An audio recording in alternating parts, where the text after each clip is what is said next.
Welcome to Behavioral Health in the New Normal, a podcast developed by Prestige Community Resources, aimed at bringing healing back to our community through knowledge, expert advice, and positive messaging. The show is a joint venture between the Department of Behavioral Health and Prestige Community Resources, funded by SAMHSA in response to the challenges currently impacting our communities. Hosted by Paul Wells Sr., who uses over 30 years of extensive clinical social work experience to conduct insightful interviews with experts and professionals on a wide range of topics that impact the Washington, D.C. community. From behavioral health crisis to education to financial hardship and anything in between. This show will provide information and insights that will surely make a difference in your life. Welcome back, family. I am so excited today to introduce a powerful woman of faith, Pastor Tanya Ward.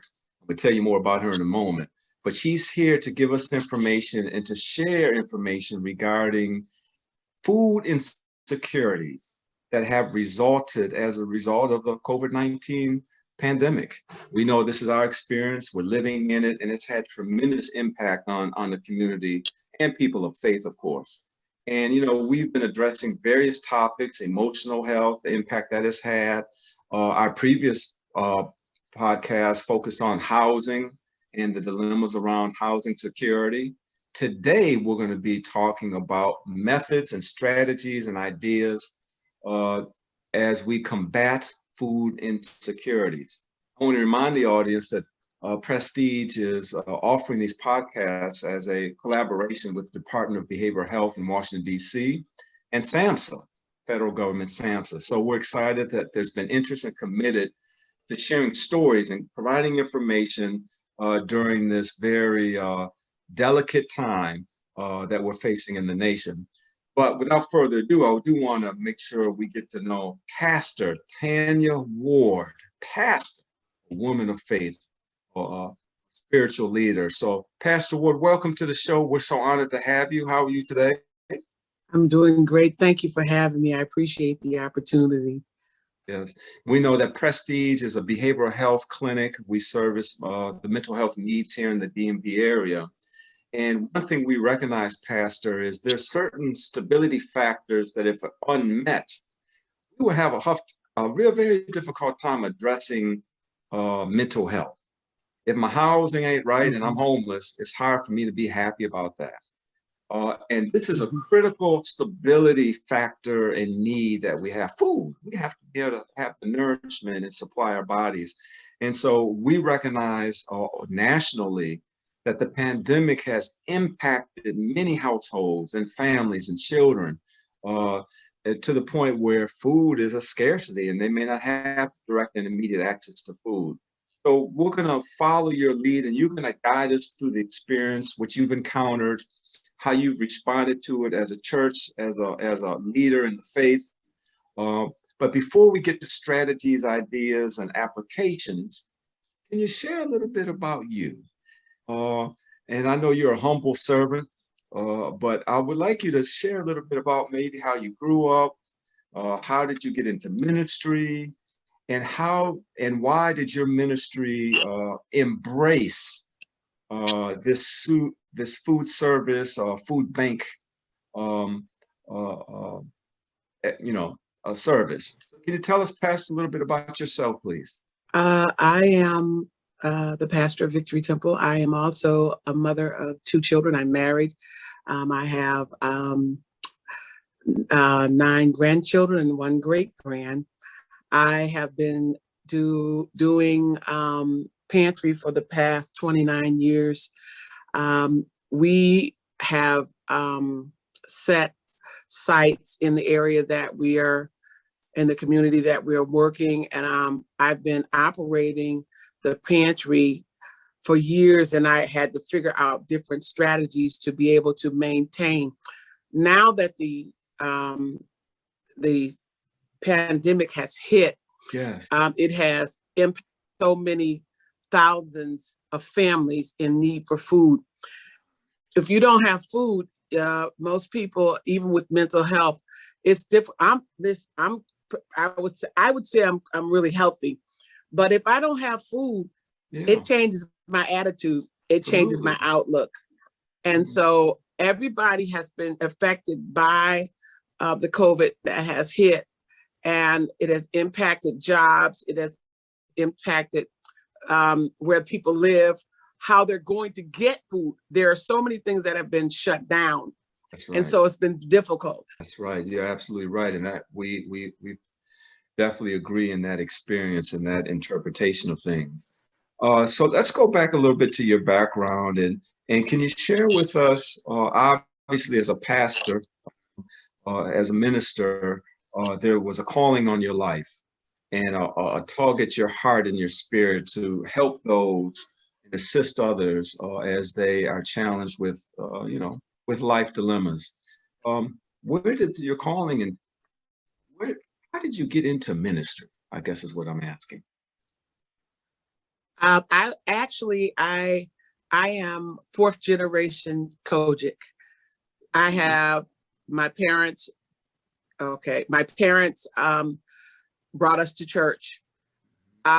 We were taught to pray and seek the Lord and seek His face. For me, I felt the urgency to do ministry. I started the church 30 years ago, this June. And I felt the need to do ministry. I felt the need to help in the community. I could see so many people, especially drug addicted and homelessness in our area. And so I was moved to try to help in the community. And I also could see that the wellness and health of the people that I was coming in contact with in the community was at a place where they really needed help. Yes. I felt like I needed to go beyond my norms to try to help people. And that's what I've been doing. I as a pastor, it is my job to try to fulfill the need that God has given me to help people. But when I see that the people don't have food, that bothers me. And so I had to try to figure out ways to try to help people because a lot of places do not get funding from the state or the federal, especially some of the churches. Mine doesn't get any. And so therefore, everything that we do out of our heart and from the small budget that we operate from the church. Look at that. So that's what I've tried to do. I understand that things have been heightened because of the pandemic, and so many venues that were open are now closed. I understand that. And it has been a struggle.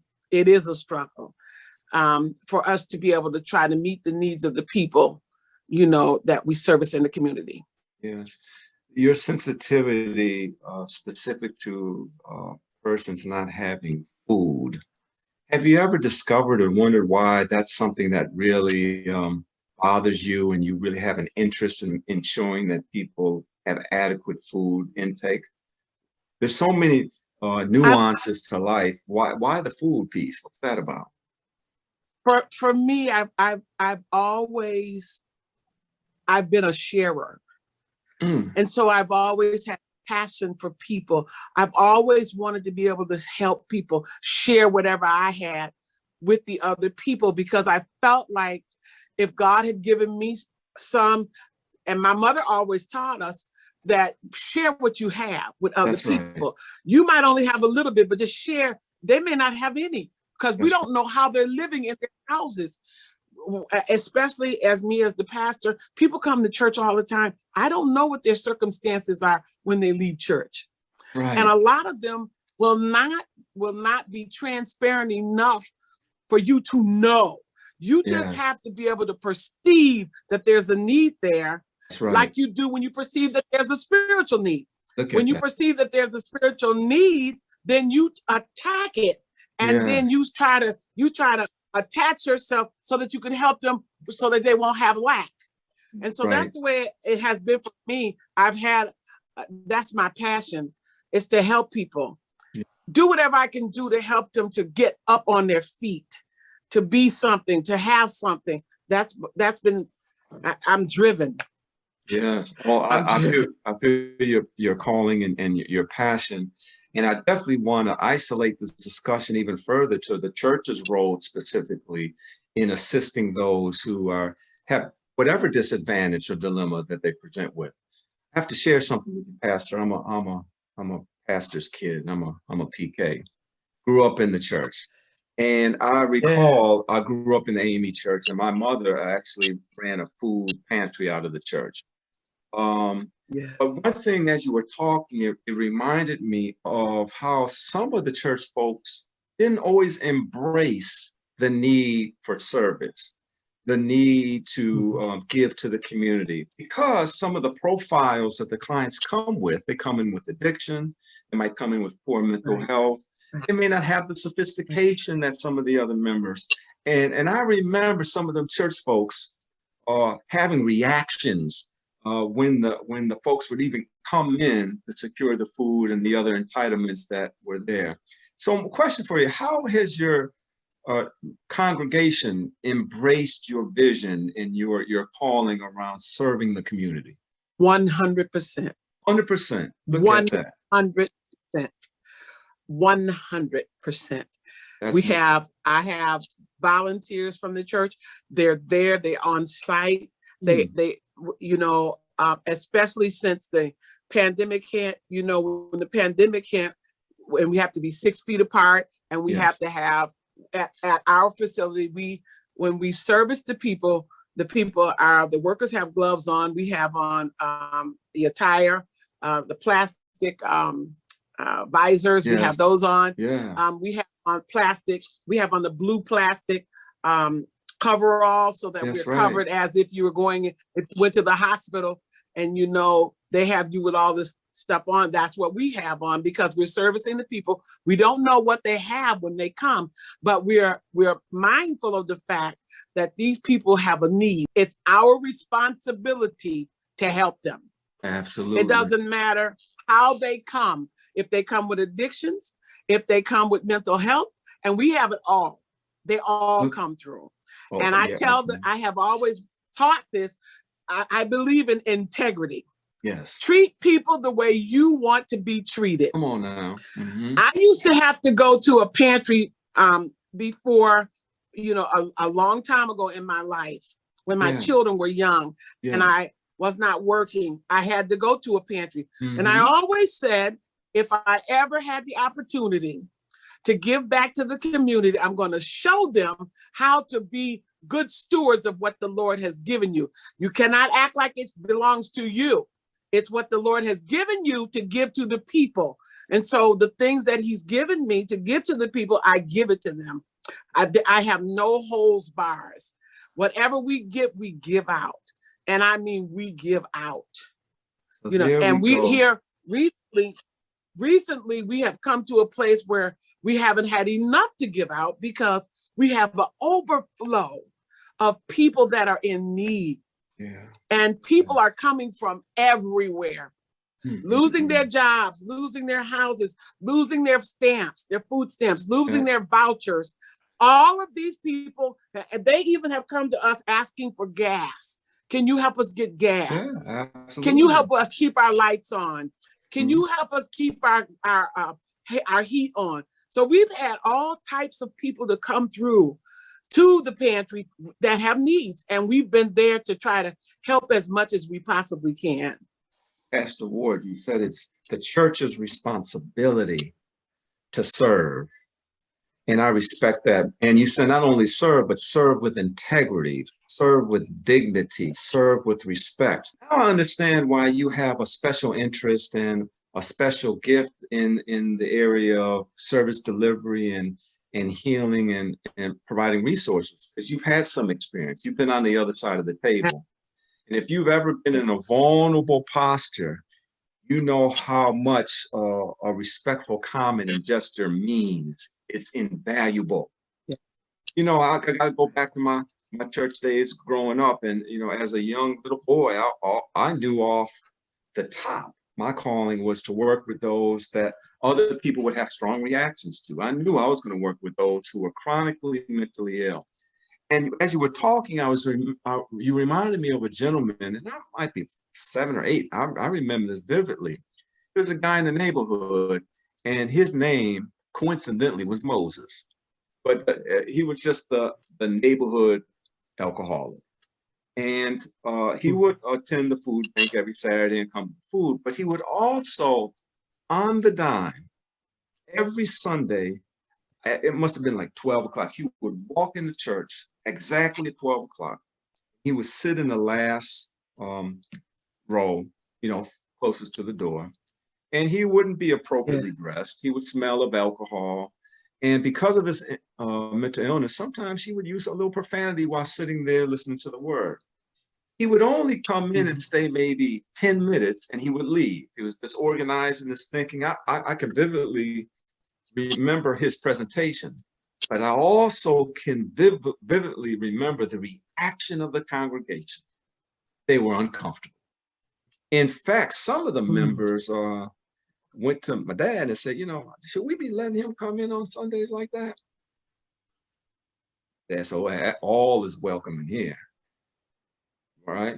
And so when you're talking about the attitude and the philosophy and the model of serving that you're promoting in your congregation, it is just tremendous, and I respect it. So thank you for putting us all on notice, and the buildings of faith, putting them on notice. It is our responsibility to help. So I imagine as folks come in for the food bank, as you said, they're presenting with sometimes a multitude of issues: domestic violence, housing issues, substance abuse, poor mental health, underemployment, all of this stuff. And how do you and your team of volunteers, I heard, how do you respond to these multiple needs? I mean, I know food is the primary invitation into that food bank service, but how do you tolerate, listen to, and respond to the other needs? Well, what we do is when they come, and they do come, when they come and they want to talk and talk about whatever the issues are, we listen. Mm-hmm. And then we have information that can help to assist them. We don't always have what they need as far as making sure they have money to pay their rent, money to pay their light bill, but we give them other resources in the area that will help them. Right. So that's what we do. Okay. And one thing I have done is when the people come to the pantry, we've done teaching and training. I tell people, you're only a paycheck away from being homeless. Absolutely. Absolutely. Nobody told you you arrived. You're only a paycheck away. And just like that person is out on the other side, it could be you. It didn't have to be them. It could be you. So you've got to keep that in mind when you're talking to God's people, because these people are God's people. I don't care how they come. If they're drunk, if they're addicted, if they're homeless, if they're whatever the case may be. That's right. They're God's people, and we have to treat them like that. And I remember when I was young and I had to go to a pantry, they didn't treat you so sweet. Sometimes the people were very disrespectful. Yes. And I always said, I will never do that. I will never. It takes a lot for a person to get the nerve up to come to a pantry. Right. When they come to the pantry, that's their last resource. Right. And so when they come there, you cannot make them feel as though that they're beneath you. Because when you do that, then they feel like they have no hope. And sometimes people, especially their mental health, when they're not stable in their mind, their minds will tell them to do different things because they came there and you didn't treat them right. You understand. So their mind goes to talking to them. That's right. And then they go to doing things that they wouldn't do if you only had been nice to them. Yeah. So all of those things is something that I keep in mind, and I try to make sure that we do what we're supposed to do. Training is very important too, the team leaders and team workers that are working on your team. Because when people come there, you don't want people to come to the pantry and then put out the word, well, don't go there because they don't know how to treat you. They're nasty to you. You don't want that. That's right. When people come to get their bag or whatever means of resources that you have for them, they ought to be able to have a smile on their face when they come in and get their food and go out. It should be a pleasant environment. Yes, right. So the staff training is critical. And so I appreciate that. How many members of your congregation have had the direct need themselves? And I know your pantry and service is open to everyone in the community, but because I imagine, because I know church folks, that some of them are very reluctant to identify the need. The members of them, I'm talking about your members. And so how do you balance their privacy and against the need to serve them as well? So what I do, if they have a need, I'll put it out there to them. I'll let, as I do every Sunday, I tell them the pantry's open. If you need something from the pantry's open. You can get something from the pantry if you need it. A lot of people don't want people to know their situation. Right. So some of them are like Nicodemus. They come to me at night. They come to me when nobody's around and they tell me they have a need. Yeah. When they do that, then I service them privately, because you want to have people to have their dignity. That's you want them to feel, you don't want them not to have dignity. You don't want them to feel like they're I don't want anybody to feel that way. Yeah. There's two tenets of clinical work. One is cause no harm. And so what you're talking about, when a client or a consumer comes for a service and they're treated badly, that can cause psychological harm, right? Another tenet in psychological work is you go where the client is. You start from the point where they are. And so I appreciate that if someone has a need outside of the traditional food bank hours, you're going to make arrangements because that's a need that they have. That's where they are in their space. Yes. That is. We also do emergency. We do the emergency piece too. If they call the church and they have a need outside of our food bank hours, we service them then too. Because especially since the pandemic had started, we've had multiple calls.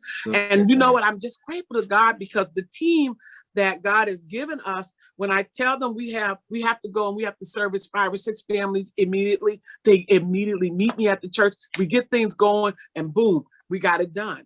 You know what I mean? And that means a lot to me, Peter, that you can call the people and they're Johnny on the spot. They're dedicated, they're loyal. That I appreciate.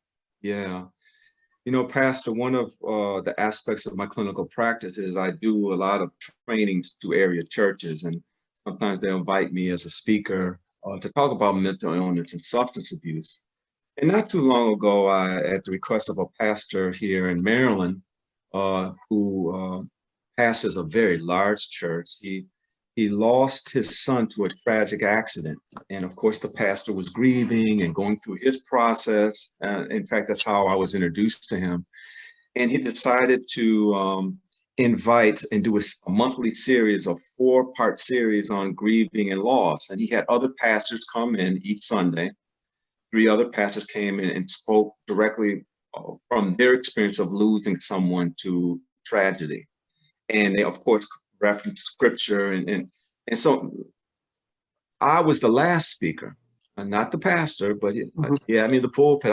I feel a little uncomfortable that they put me up there and left. But the point is, I was really educating them around the grieving process and giving them permission to show their vulnerabilities and to express those vulnerabilities.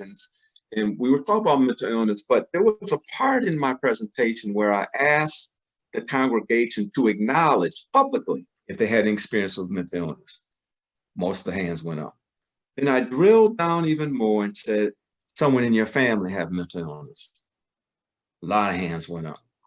How many people in the congregation have experience with substance abuse in their family? A lot of hands went up. How many people in the congregation have immediate and current experience with substance abuse in their family? Most of the hands went up.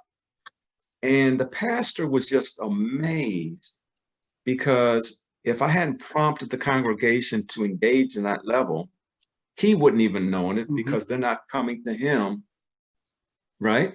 For the counsel. Right. They're not talking about it because of the shame and the guilt and all that goes with that.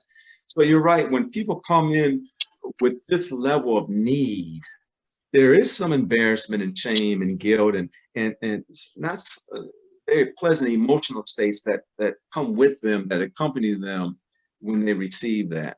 Listen to this. Tell me about some of the resources that you pull on. Now, you said you're not getting money, any grants, any federal funding to support your food bank? No. Have you applied? No. Have you decided not to partner with other?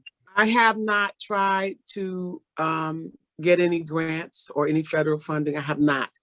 One thing that I did do, I have partnered with some of the other pantries in the area. Okay. And so when they get an influx of resources, they share with us. Okay. And the same thing I do to them. If I get an influx, I share with them. And it has worked down through the years for me. Yes. For that reason. Yes. We have a budget, and I try to stick with the budget that we have, so that we can continue to do the community outreach that we do. Okay. Right now, in our, we service, today was one of our service days. We service every Wednesday. So and actually they're serving now. And so every Wednesday, as of the count before I came on with you, we had serviced 100 families as of right now.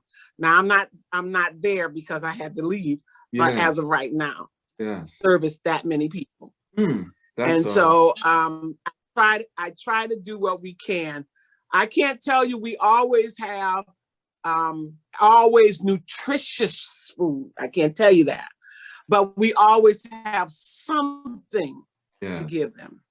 Can you share or describe what a typical, and I know it varies based on what you have available and how you've negotiated with other houses of faith, but typically what would someone get at the food bank if they came in with the need?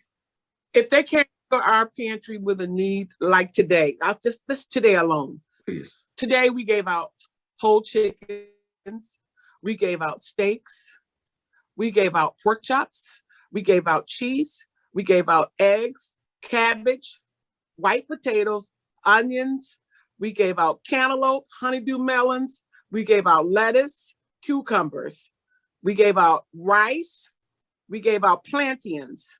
I ordered it, so I'm telling you what I gave out. That's what we gave out today. Today, that's what we had today. Today, and already today you've serviced approximately 100 families, 100 persons. 100 families. That's a significant contribution. Talking about outreach, engagement, that is remarkable. Now we're having impact, right? So we're not talking about 1 or 2 people here and there. We're talking about 100 persons who are attached to families, right? Absolutely. Sons and daughters, aunts and uncles, moms and dads. Absolutely. Absolutely. Wow, that's just really remarkable. Have you thought about trying to increase your capacity by seeking grants or working with the National Food Bank? And have you thought about putting in some other systems and resources to supplement and support your mission? Well, we are part of a national food bank. We are, but that's the only thing we are a part of. We're not a part of any other agency or organization. I have, like I stated, I partnered with some of our pantries in our area, and when they have stuff, and I thought about it, but the problem is, in my church, I cannot speak for others, but I can only speak for mine. In my church, I don't have a grant writer. I don't have, so when you don't have those resources inside of your building, it's difficult for you to get somebody to write the grant, to keep up with the grant and all that. So we've never had it because I've never had anybody to do that for us.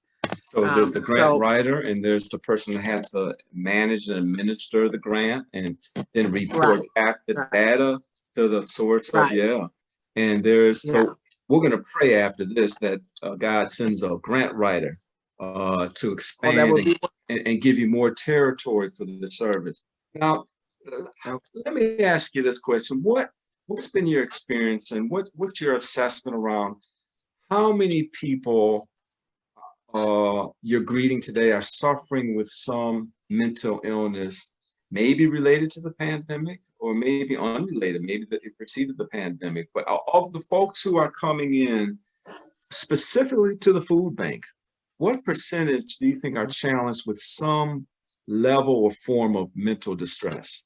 25%.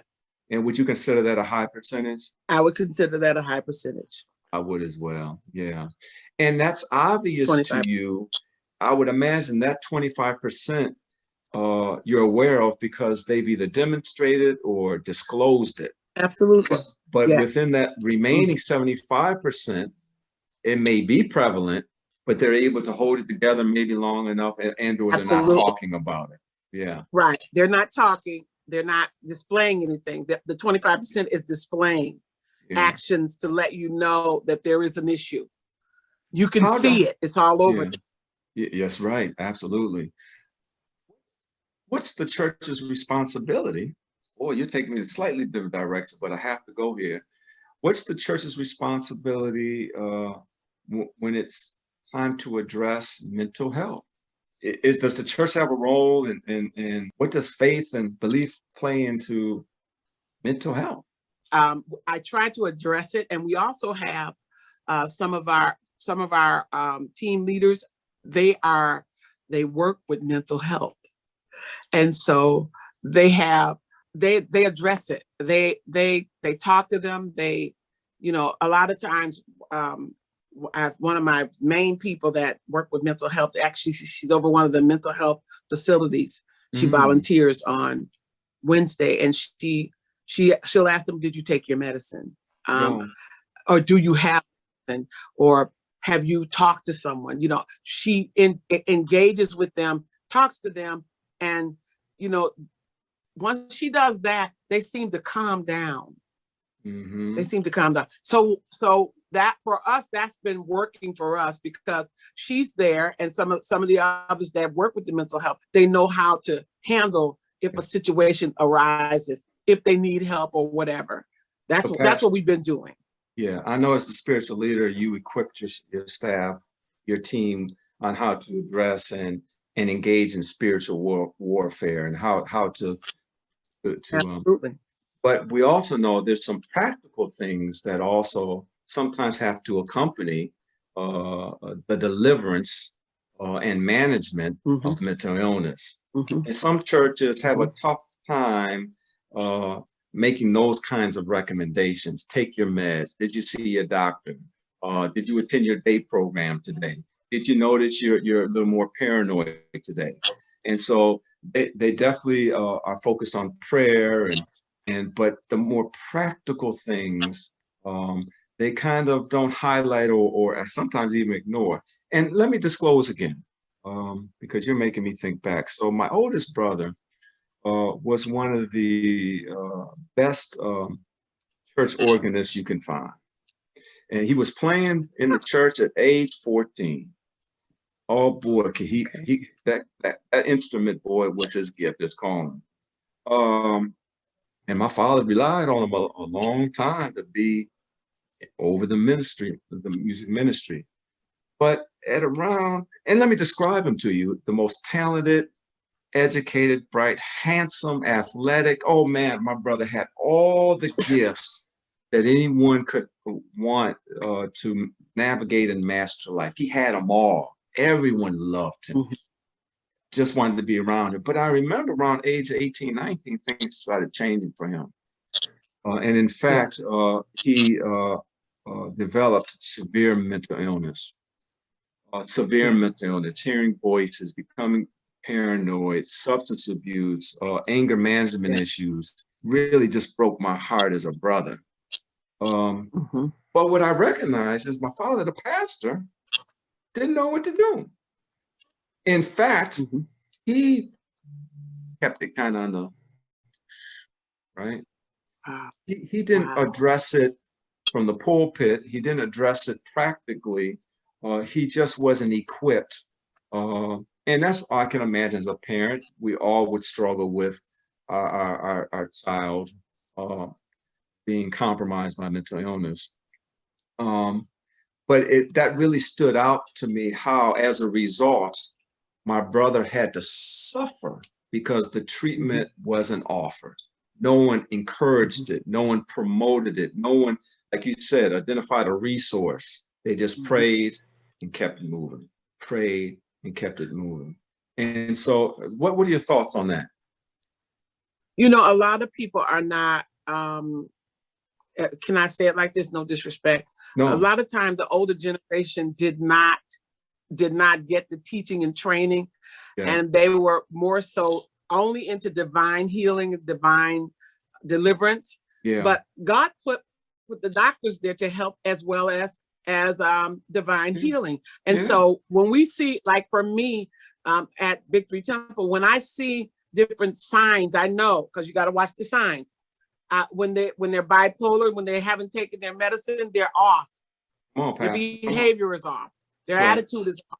You know, and when they have mental illness and their voices are talking to them, they begin to be fidgety, and you got to watch their body language and all of those different things. And so these are the things that we were trained and taught about, so that we'll know. And you know, going into ministry, you're gonna have all kinds that come through. And so with mental health, I tell people, take your medicine. You need it. Don't tell me, you know, no disrespect. I tell them, take your medicine. You need your medicine, sweetie. Yep, you want the Lord to heal you, but that's healing right there. Every time you swallow that pill, that's healing. You know what I mean? Because they have chemical imbalances, and if they don't take their medicine, then you be wondering why they walking, talking to themselves down the street. That's right. And you told them don't take their medicine because the Lord gonna heal them. The Lord did heal them. He gave them the medicine. That's why he put the people, the doctor there. That's why he put the therapist there. The therapist is there to help them. Some people will not tell people to go see a therapist. You need the therapist. That's what they're there for. God didn't place them there just to say you got a degree and you went to school for 8 years and got a degree. No, he put them there to help us. He knew we were gonna have it. He knew people needed to be able to communicate on a different level. Because some things are not always spiritual. Some things are genetic. They're genetic. Some things are genetic. They're in your genes. And you have to be able to have somebody to see that, recognize it, point it out, and then point you to the right direction so you can get help. And a lot of people won't talk about that. They want to keep everything in the closet. But how you ever going to get any help if you keep it in the closet? You got to talk about it. Got to talk about it. You know, and that's you. I can't help you unless you even when they go to AA, when they go to the drug treatments, they tell them they have to talk, right? You got to communicate. You got to tell me what's going on. Only way you're going to get help is you got to come out of denial, admit you got a problem, and bam, then you can get some help. It's the same thing with us. That's right. When we see people have a problem, we can't just smooth it over. Oh, that's just her. That's just the way they act. No, that's just not the way they act. There's a problem there. And when you recognize it, you got to put into action. You got to do something. You can't just let it ride. No. I'm going to just ride this out. No. And you know so I'm an advocate. I'm an advocate of making sure people know where resources are and go get them. Yes. Don't tell me you got a drinking problem and I'm telling you got one and you're not doing anything about it. That's right. That's right. Because me, I'm gonna tell you, I'm a checker upper. I'll call and say, did you go sign yourself in? You need to go sign yourself in. You need help. You don't want Jesus. Hello.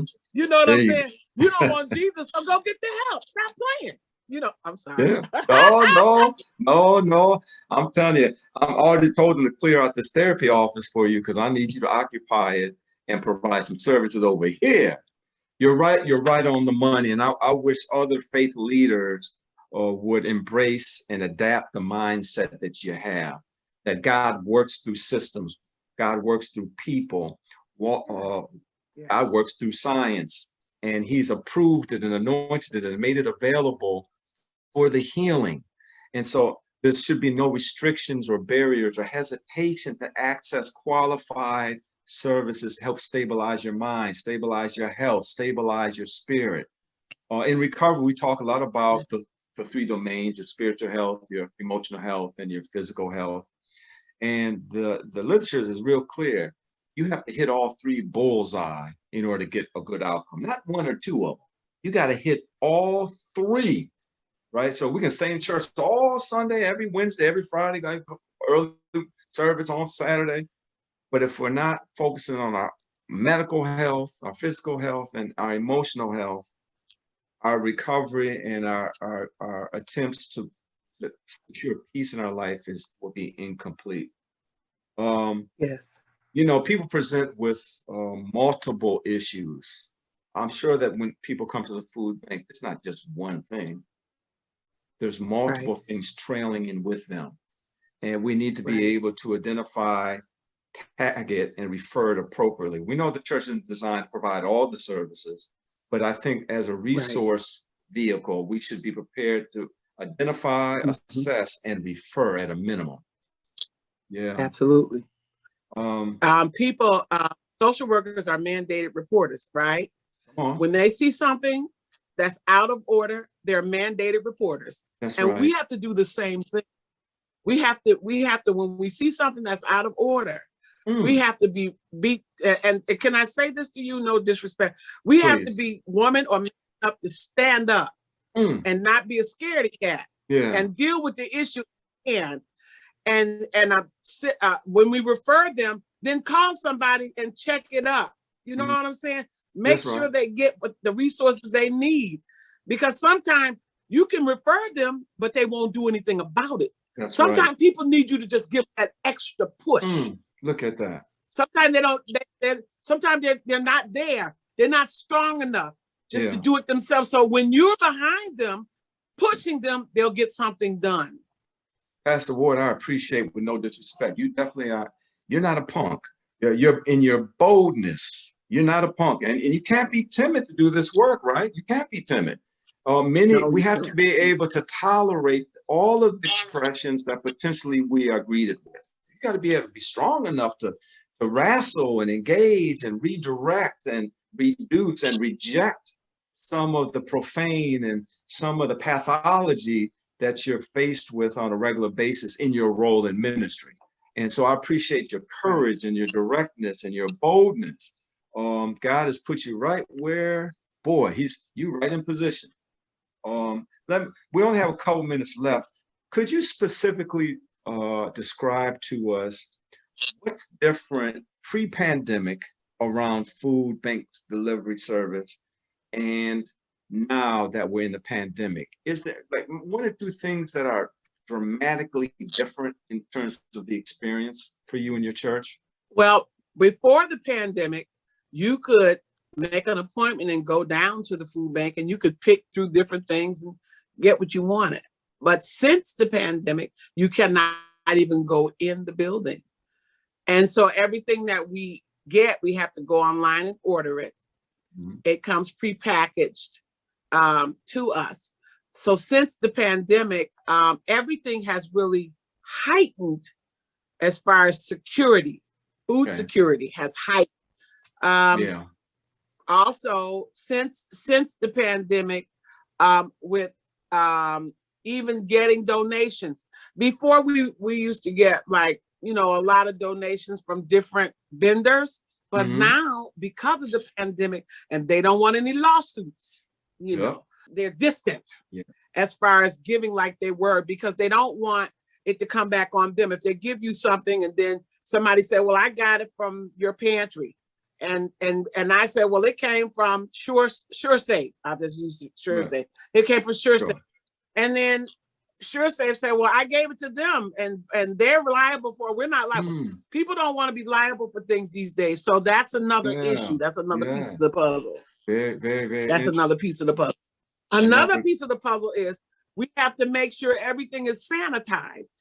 Everything that comes through that door, when it goes in and goes out, we have to make sure it's sanitized. The facility has to be sanitized when the clients come in and out, all of that before wasn't so much of an issue. Now it is. Things I never even considered have now become the new normal, right? The new normal. Absolutely, absolutely. In closing, before we get a chance to share with the audience your contact information, can you give us 3 tips that for anyone who's at risk of food insecurity? They're at risk. They're not there, but it's close. They just lost their job. They were just removed from their housing. They're at risk for food insecurity. Can you give us any tips for them? Any advice? One thing I will say is, if you're at risk for food and you have tried to get food stamps and you've been denied, because sometimes people have been denied and you've been denied, find a local pantry in your community. If you go to one place and you get turned down, go somewhere else, because there's somebody that's going to have a heart to serve, and they're going to serve you with integrity. And then the other thing, that if you are at high risk, about to lose everything, there are agencies that will help you.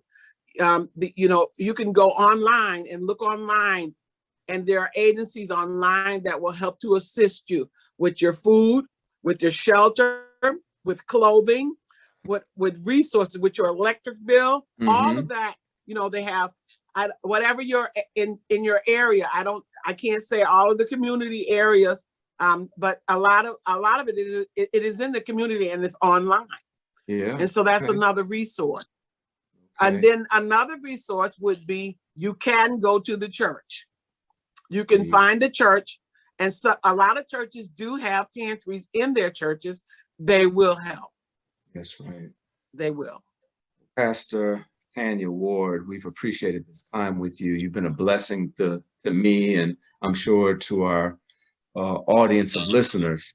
If someone wanted to reach out to you to either donate, support your mission, and support your vision, what's the best contact information? I have a Cash App. They can donate through Cash App. What is that? Give it to us. It's Prophetess Tanya Ward. Prophetess Tanya Ward. Okay. And they can donate through Cash App, to the pantry, to the ministry. That's how we've been sustained. Okay. Even in this, because a lot of course, a lot of the ministries, we were limited as to who can come and who can't. And so therefore we had to figure out other ways to be able to help to strengthen the ministry, so that the doors would not be closed, so that the pantry would not be closed, so that the ministry would continue. And so now we have the Cash App, and if anybody wants to donate, they can donate through Cash App. Yeah, please do. Could you repeat that address again for the audience? Prophetess Tanya Ward. Very good. I encourage the audience. Prophetess Tanya Ward. I encourage the audience, if it's placed on your heart, to support this ministry. And I'm sure Pastor and the congregation would be deeply grateful for that. Do you have an email address where people can communicate with you, Pastor? Lady, the number 4, victory at Verizon.net. Lady, the number 4, victory at Verizon.net. Okay, thank you. Pastor Ward, we thank you for your time, your ministry, and your mission, and your anointing. And you've shared such helpful information for us to really think about, and hopefully other congregations and other clinics and agencies can accommodate their service to include some form of food service. Food bank, there's definitely a need now more than ever. And even when the pandemic is behind us, the need would still remain. Right. So let's be clear, the pandemic didn't cause food shortages and challenges for some families, it just exacerbated it and enhanced it. And so when we go back to our new Absolutely. normal, the resources will still be necessary to help those in need. Hey, listen, this has been a great episode. And for our audience, if you want to learn more about Prestige Community Resources, you can just go to our website, prestigecommunityresources.org. We thank our guest again, Pastor Tanya Ward. We're so grateful for you and thank you for time. And for the audience, I'm going to add, I normally close by saying be safe and be well, but I'm going to add one more thing on there since I've been talking with pastors. I'm going to say be well, be safe, and be blessed.